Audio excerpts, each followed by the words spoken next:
If you want to gain thousands of Faze or XP in the earliest time possible, you are in the right place. With more than 60 hours of experience, I've optimized 3 farming methods so I can give you the fastest and most efficient spots that will not waste your precious time. Following these methods will let you earn a crazy amount of 23,000 to a whopping 42,000 plus of Faze or XP per hour, so you can buy every weapon and item that you want or level up in the fastest time possible. Like for example, the Magmill entrance spot is one of the earliest and most efficient spots that you can access in the game. This spot will allow you to farm humanoid type enemies, which are easy to farm with the right tools and methods. This spot will be accessible once you already have access to your first open world area, which is Magmill Island. And of course, I'm showing the actual location of the spot on the screen right now. Make sure to activate the missile or the bonfire so we can reset the method later on. As early as now, I will be suggesting optimized builds to give you the best results possible. I started optimizing this build around level 5, and you can easily reach this level by just completing the first episode events of the game, including the tutorial. The Ancient Hunter's Twin Blades is going to be our main weapon for this method because of its early access to the adrenaline buff, which gives you more damage after casting the said skill. You can't miss this weapon when progressing in your first dungeon in the game. Acquire the swords by opening a treasure chest while on your way in completing the Clifftop Cavern dungeon. I am using Noah's E-Rank Blood Code, which is your first story blood code in the game, so you cannot miss this. The Ogre Gel is not really needed in this method, so you can disregard it for now. Since this is the earliest spots that you can access, the actual method is pretty simple. From the bonfire or missile, follow the road and sprint towards the pillar visible on the screen right now. Running towards the said pillar will let you encounter your first enemy for this one, which is distracted and currently doing something in the ground.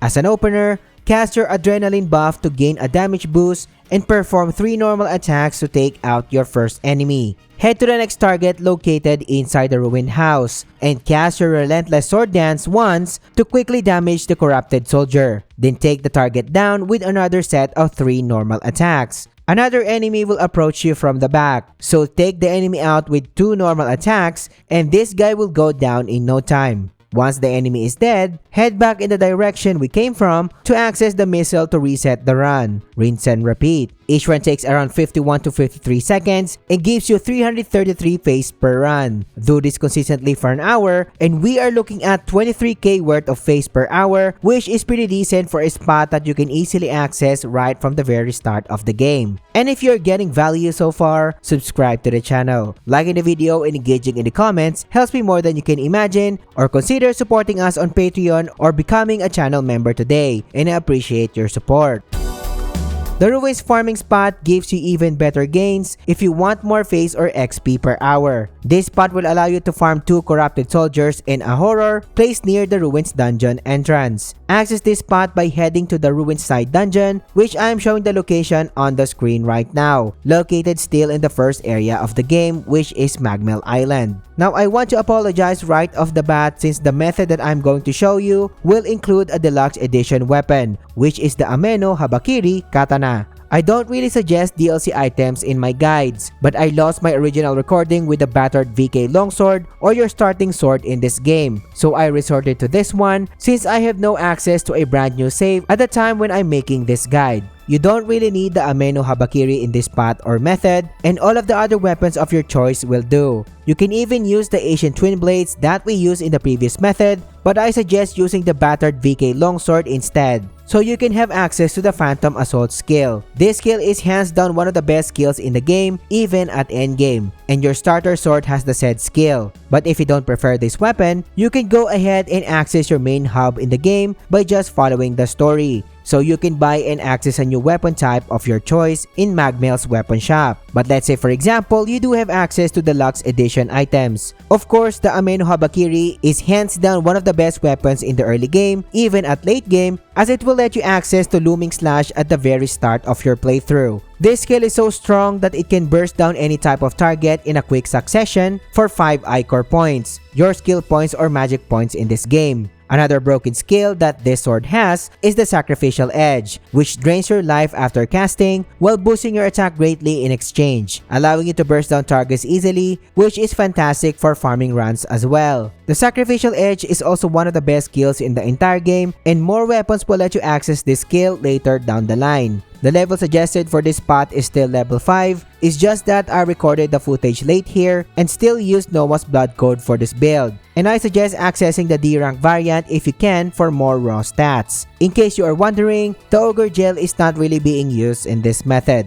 But the offensive forme Statesman's Longbow is suggested, as we will be using this weapon later in the actual method. You can get this forme or sub-weapon fast in the same location from a treasure chest located near the entrance of the dungeon. To start the actual method, head inside the dungeon and quickly turn to your left. Cast a Looming Slash as an opener to damage the first corrupted soldier and follow up with 3 normal attacks to end the fight. Do a 180-degree turn and head to the other side of the dungeon where another corrupted soldier is waiting. Do another Looming Slash as an opener, then end the fight with a normal attack. Proceed to the clearing and use the Statesman's Longbow to snipe the last target in this method for a quicker and easier additional phase. Once the enemy is dead, head in the direction of the enemy and turn to your left to access the dungeon's entrance to reset the run. Rinse and repeat. And again, the method that I just showed you involves a DLC weapon, but let me remind you that it is not required. Any weapon of your choice is fine when doing this farming method, so adjust your strategy accordingly.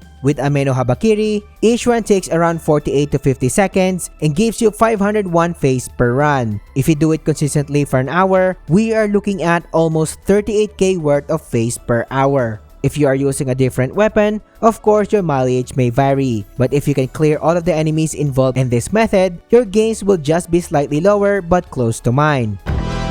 But what if you want even more XP or phase per hour? The inner Magmel entrance spot is hands down the best earliest spot that you can access in the game. This spot will allow you to farm a stronger version of the corrupted soldier who is teamed up with another regular corrupted soldier. You can get a whopping almost 43,000 worth of phase per hour in this specific method. To access the spot location, just head back to the missile located in the entrance of Magmel's property, or the same spot that we've been through in the top 3 method of this guide. The suggested level in this spot is still level 5. It's just that I recorded the build late here. And finally, we are using my intended weapon in the previous spot, which is the starter weapon, the battered VK Longsword. This starter weapon will let you access one of the best skills in the game, even in the late game, which is the Phantom Assault, a skill that would allow you to nullify incoming attacks and let you counter with 2 hard-hitting slashes in quick successions. We are still using Noah's D-rank blood code for more dexterity raw stats, and the gel and the offensive forme in this build are irrelevant. Start the actual method by entering Magmel's property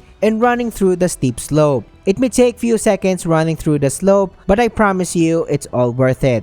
While doing this, eventually you will see our targets guarding the area. Observe how I am carefully running to the right and focusing on the regular corrupted soldier first. Target the guy and cast a Phantom Assault to quickly reach our first target and damage the soldier. Quickly do a rollback after the skill to avoid the attack of the other elite soldier. Once the attack animation of the elite soldier is done, quickly cast another Phantom Assault to possibly damage both targets. You are not required to damage both targets, but it is required that you damage the regular soldier alone. Roll away again to dodge the possible incoming attacks, and bait the elite soldier to do another normal attack and counter with another Phantom Assault. This is enough to take out the regular soldier. The elite soldier will have a chance to be outbalanced here, so you can squeeze in a single attack. What you can do here instead is cast another Phantom Assault to damage the elite soldier. With the right timing, you will not be receiving the attack just like what happened to me here.